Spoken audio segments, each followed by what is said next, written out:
Back to Football Park, a look at some of the matches coming up, and it is certainly going to be a big weekend with St Kilda playing Essendon down at Moorabbin. What a game that is going to be. It's been a sellout for more than a week. Collingwood plays Hawthorn at the Park, Fitzroy plays host to Geelong, and North Melbourne plays Footscray at the MCG. Two games on Sunday, and note these times: Brisbane plays Richmond and the West Coast Eagles at home to Sydney, with Carlton having what is rapidly becoming the dreaded bye. But they'd be pretty happy, I'd imagine, in the Crows camp. Their skipper is Chris McDermott. Here he is with Max Stevens. Max? Thanks very much, Sandy. Well, you'd have to be happy with that performance, particularly after last week at the MCG. Certainly, last week was such a contrast. I guess it was so pleasing for us to play well and attack the footy, but to lose the way we did ruined the whole night for us. And for the boys to come back and play as well as they did tonight and sustain it for 4 quarters was fantastic. And everybody contributed, did their bit, and certainly good to beat Melbourne, who are certainly a good side, that's for sure.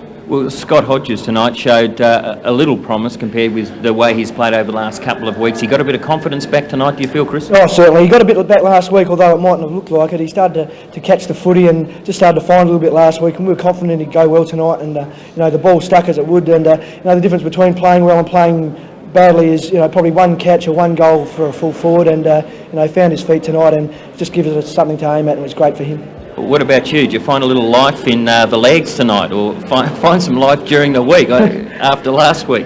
Oh, certainly. My form's been pretty disappointing this year, and certainly to get a few kicks and contribute to the win was pleasing. Okay, what about the finals? Do you still believe you're a definite chance to make it to that 6?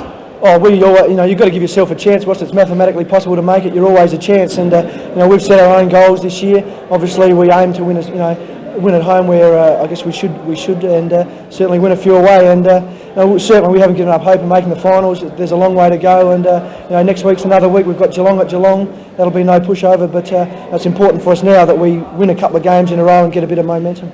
Well, just tell me a little bit more about Eddie Hocking. We asked him to do the interview, but he refused. Now, he's a bit of a character on the field, but trying to get an interview out of Eddie's pretty difficult. Very quiet lad, Eddie. Doesn't like to say much, and leaves us talking on the footy field. And, I guess Eddie's been down in form and confidence the last month, I suppose, and found a little bit in the local comp last week. And it's hard for him coming off the bench, and he's expected to ignite the side when he comes on immediately. And if he doesn't, he's deemed to have failed. Now, it's not an easy role to play, and tonight he just probably relaxed a little bit. He's been under a bit of pressure and did the things we know Eddie Hocking can do, and the goals he kicked, and just his energy around the ground is uplifting for all the blokes, and it was good to see him contribute as well.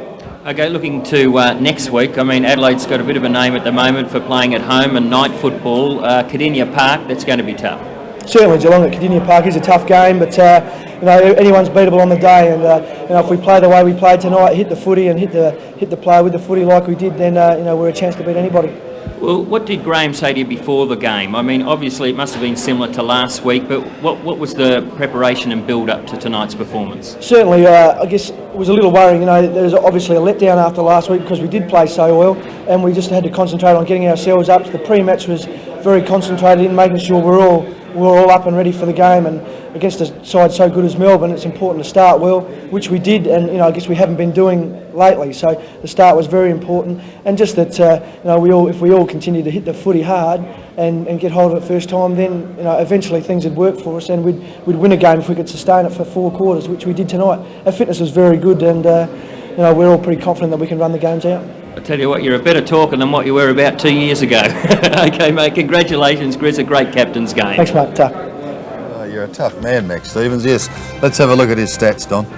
Yes, 17 and 14. He usually averages about 12 handballs, so he's well up there. He's one of the leading handball exponents in the AFL, and his 1 goal in the last quarter is a solid effort. 31 possessions, not a bad effort for a ruck rover. Gary Lyon, you used the word class during the call, and he certainly does ooze that. Yes, I thought he started a little slow. Klug was on top, and I thought, Lyon started to come back into the second quarter. I don't know why Klug went off, but then Lyon went up forward, and you can see there he's finished with 19, 12. That's 31 possessions and the 1 goal. He is a good player.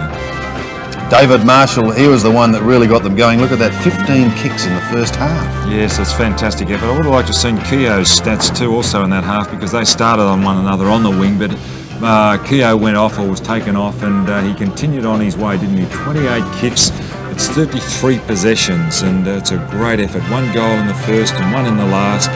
2 goals, not a bad effort for a wingman. One of the real battlers for Melbourne. He tried his heart out, was Earl Spalding. Yes, he did, Earl, and again he started up forward, went down back, although he didn't really get much of a possession in the last quarter. I thought he really did try hard. He's got tremendous courage in throwing himself at the ball from mark. He really goes up with reckless abandon. Time now to check the CUB AFL 1991 Premiership Season League ladder. Yes, let's now have a look at the ladder, of course, with just the one game played, but as you can see, Adelaide keep in touch with clubs the calibre of Carlton and Footscray. Carlton has the bye and Footscray plays North Melbourne, but have a look up in the top half of the ladder, and Melbourne dropping down. They are now in 4th spot with the West Coast on top, Essendon, St Kilda, and then Melbourne, and then comes Hawthorn and Geelong. So Essendon and St Kilda to battle it out tomorrow for 2nd spot on the ladder.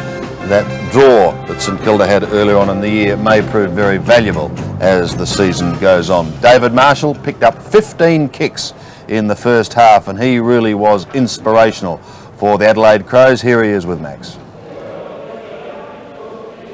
Well, David, there we're on.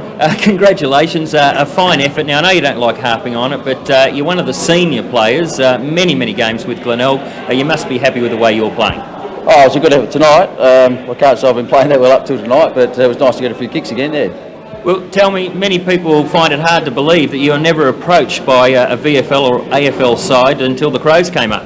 Oh, no, I mean, there's heaps of other better players around that are quicker and flashier, so, they tend to probably pick those sort of players, but it's just great to be part of it now, and it was good to have a win tonight.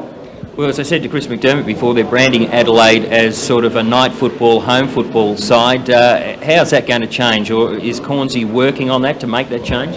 Oh, no, I think we looked at the start of the year and realised that we had to win most of our home games, and as it happened, we've played 3 at night, I think, and we've just been lucky enough to win them. So, we've got a lot of smaller players, good running players, and handled the night conditions very well.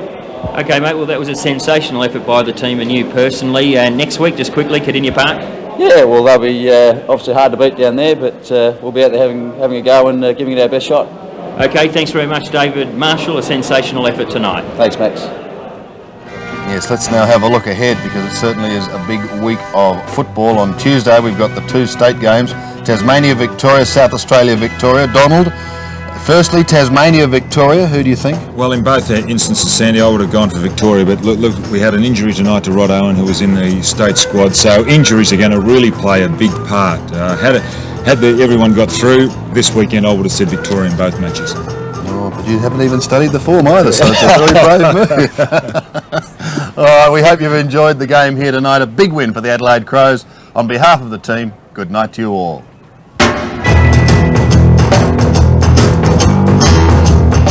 This has been a 7 Sport production.